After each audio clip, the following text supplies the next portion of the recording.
2-1, 4-0, 5-2, 3-2, 4-3। Total score line 18-8।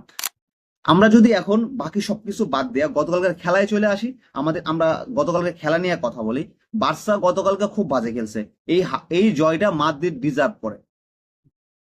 কালকে Madrid যেভাবে খেলছে, আমার মতে আমারে হাফ টাইমে একজন ফোন দিছিল, আমারে বলতেছিল যে তোদের টিম কেমন খেলতেছে।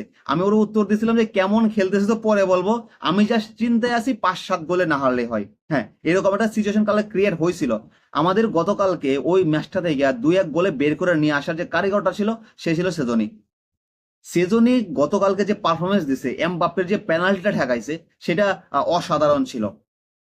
ওর ওর পারফরমেন্স নিয়ে কোনো প্রকার কথাবার্তা নাই।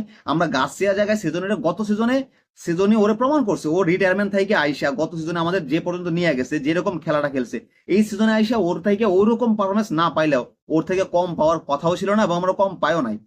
গতকালকে মাদ্রিদের সামনে যদি একজন লোক দাঁড়ায় থাকে শেষ পর্যন্ত দেয়াল হইয়া, সেটা ছিল সেজনি। এবং সেজনি গতকালকে আমাদের অনেকটাই বাঁচাইয়া দিছে। আমাদের ডিফেন্স নিয়ে সমস্যাটা আমি অনেক আগে থেকেই কথা বলতেছি। আমাদের হাইল্যান্ড ডিফেন্স ভেঙে গেছে মার্টিনেজ যাওয়ার পর থেকে। কুবার্সি অনেকটা লো হয়ে গেছে মার্টিনেজ যাওয়ার পর থেকে, কারণ ওর যে বন্ডিংটা ছিল ওই বন্ডিংটা এখন ক্রিয়েট হইতেছে না। কুবার্সি অনেকটা লো হয়ে আছে। আপনি যদি ইরিকের কথা বলেন, আমি বলবো ইরিক লেফট ব্যাকে খেলান, ও ওই জায়গায় ভালো, ওই জায়গায় ভালো খেলতে পারে, ওর ভালো পজিশন রাখেন। প্লাস আমাদের এখন ডিফেন্স নিয়ে কাজ করতে হবে। আমাদের হাইল্যান্ড বারবার ভাঙতেছিল। প্রত্যেকটা অ্যাটাকে বিপক্ষ টিমের 2-1 প্লেয়ার এরকম থাকে যারা মোটামুটি পুরোপুরি আনমার্ক থাকে। আমরা ওইটা কভার করতে পারি না। আমাদের ট্রানজেকশন খুবই খারাপ। আমরা যে হাইলাইন থেকে দৌড়ে গিয়া ওদের যে কাউন্টার অ্যাটাক গুলা রোধ করবো, ওইরকম স্পিডই আমাদের নাই, ওরকম স্পিড আমাদের নাই, ওর ফিজিক্যালিটির অভাব আছে অনেক আমাদের। আমাদের হাইলাইন মোটামুটি ওয়ার্ক করতেছে না। কালকে আমরা 2টা গোল এমবাপের বাইসা গেছে, একদম কাছাকাছি কিছু অফসাইড ছিল, যেগুলো আসলে একদম মোড়ামুড়ি টাইপের, যেগুলা হয়তোবা কয়েক মিলি সেকেন্ডের গ্যাপ ছিল, ওইগুলা গোল হইতে পারতো। আর যদি কালকে ওই 2টা গোল হইতো, দেন মোটামুটি হিউমিলেট আমরা হইতাম। তো আমাদের ডিফেন্স নিয়ে ওয়ার্ক করতে হবে, কাজ করতে হবে, সেটা আমরা আগে থেকেই বলতেছি। যদি মিড নিয়ে কথা বলে, আমাদের মিড মোটামুটি প্রত্যেকটা ম্যাচে ভালো খেলতেছে। এখানে নেতিবাচক বলার মতো কিছুই নাই। মাঝে মাঝে হয়তোবা একটু খারাপ যায়ও, কিন্তু সেটা আসলে চোখে পড়ার মতো না। পেদ্রি ডিও আমাদের ভালো করতেছে। যদি অ্যাটাকের কথা বলি, আমরা রাশফোর্ড একদম শুরু থেকে শেষ পর্যন্ত ওর টপ নচ যে পারফরমেন্সটা আছে ওরা দেওয়ার চেষ্টা করে গেছে। বার্সাতে রাশফোর্ড আসার পরে যেরকম আমরা আশা করতেছিলাম, আমরা তার থেকে ভালো পাইতেছি। কিন্তু আমাদের রাফিনা ছিল না ওই জায়গাটাতে। ওই জায়গাটাতে অনেকটাই আমাদের ল্যাকিং ছিল। রাফিনার সাথে যে ইয়ামালের বন্ডিংটা আছে, এই বন্ডিংটা রাশফোর্ডের সাথে হইতেছে না। রাশফোর্ডের সাথে এই বন্ডিংটা তখন ক্রিয়েট না হইতেছে, ঠিক ততক্ষণ পর্যন্ত আমরা ভালো কিছু ফিডব্যাক এখান থেকে আমরা পাবো না। স্ট্রাইকারের জায়গায় যদি কথা বলি, আমরা স্ট্রাইকারে আমাদের লেভানডস্কি আছে, ফেরান আছে। আমি মনে করি লেভানডস্কি থাকলেও আহামরি কিছু হইতো, ওইটা আমি বলতে পারবো না।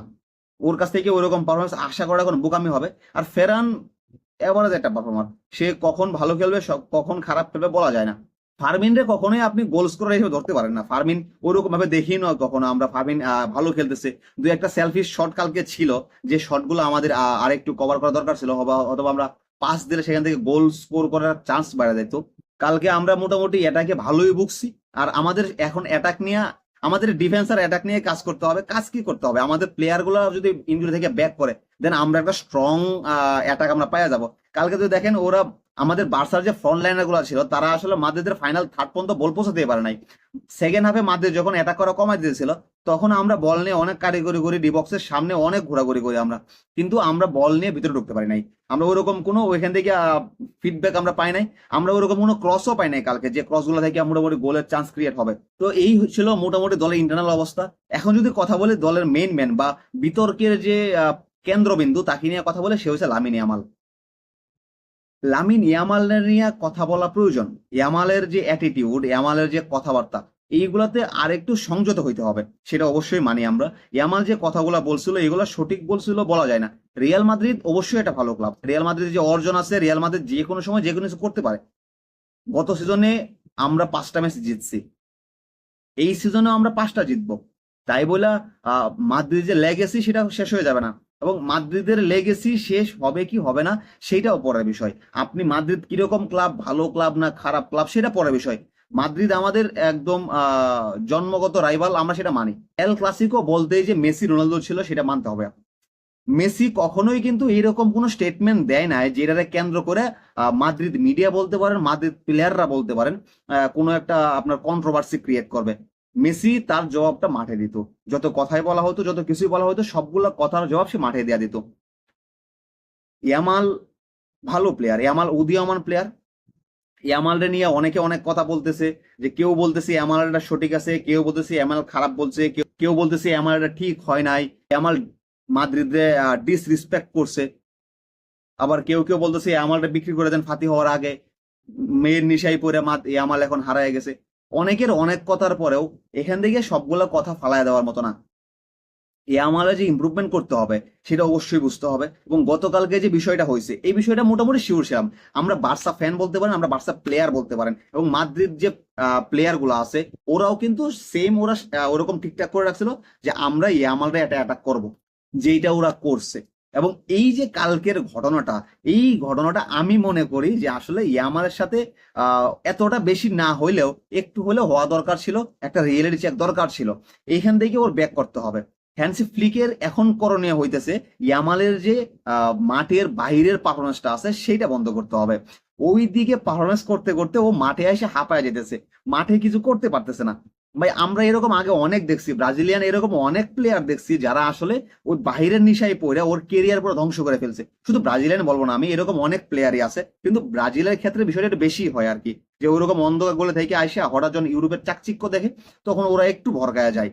ইয়ামাল যদি এখন তার এই যে সাকসেসটা আছে এইটা সে ওইরকম ভাবে কন্ট্রোল করতে না পারে, সেইটাই সমস্যা। সফলতা বিষয়টা কিন্তু কঠিন না, কিন্তু সফলতা ধরে রাখা, সফলতার সময় তোমার ব্যবহার ধরে রাখা খুবই কঠিন।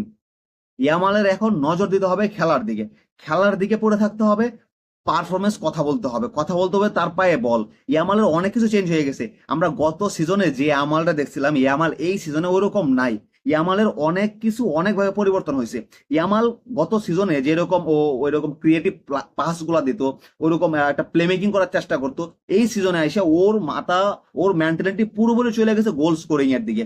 ও পুরোপুরি গোল স্কোরিং করতে যাচ্ছে, উল্টা পাল্টা শট নিতেছে, একদম গোলবারের উপর দিয়া আশপাশ দিয়া কোনো কিছু দেখতেছে না, পায়ে বল থাকলেই পুরোপুরি গোল অ্যাটেম্প করতেছে। আমি কখনোই মেসির সাথে ইয়ামালের তুলনা করি না, কিন্তু মোটামুটি লেগেছে, কিন্তু ওইরকম হওয়ার কথা ছিল। মেসি কিন্তু কখনোই ভুলভাল অ্যাটেম্প নেয় না। ও যখন দেখে যে ওরে মার করে রাখছে, ও ওইরকম কোনো ক্রিয়েটিভ কাজ করতে পারছে না, তখন ও কি করে, ও ওর প্লে মেকিংটা কাজে লাগায়। তখন ও এখান থেকে ভালো কিছু পাস দেয়, একটু থ্রেট ক্রিয়েট করে, যেগুলো থেকে গোল হওয়ার চান্স বাইরে যায়।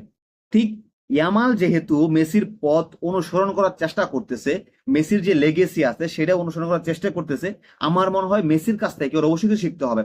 চুপ থাকতে হবে, কথা কম বলতে হবে, সেটা মাঠে দেখাইতে হবে যে হ্যাঁ তুমি এটা বলছিলে, দেখো আমি এটা করে দিয়ে গেছি। ম্যাচের আগে এরকম কিছু কথা বলা যাবে না যে এটা ম্যাচের পরে আমার উপর ইফেক্ট ফেলে। সবকিছু নিয়ন্ত্রণে রাখা জরুরি। হ্যান্সি ফ্লিকের কঠোর হইতে হবে এই বিষয়গুলো নিয়ে, যে মাঠের বাইরে ইয়ামালের অ্যাক্টিভিটি কমাইতে হবে। ওইদিকে অ্যাক্টিভিটি না কমাইলে মাঠের ভিতরে ওর কাছ থেকে আমরা পর্যাপ্ত অ্যাক্টিভিটি পাবো না। দিন শেষে আমি বলবো এতটাও মাতোয়ারা হয়েও না, এতটাও উতলা হয়েও না যে এখান থেকে আসলে পরে পড়ে গেলে ব্যথা পাবা নেই। এখনো এইরকম কিছু করে দেখান নাই আপনারা যে আমাদের একদম পচায় ফেলছেন, আমাদের মুখ দেখানোর জায়গা নাই। না, আমরা হার অবশ্যই মেনে নিছি, এই হার নিয়ে কোনো কথা নাই। আমরা ওই রকম ভাবে হারি নাই যেরকম আপনারা হারছেন। গত সিজনে আমাদের কারণে আপনাদের 3টা ট্রফি গেছে, গত সিজনে আপনারা কোনো প্রকার ট্রফি জিততে পারেন নাই।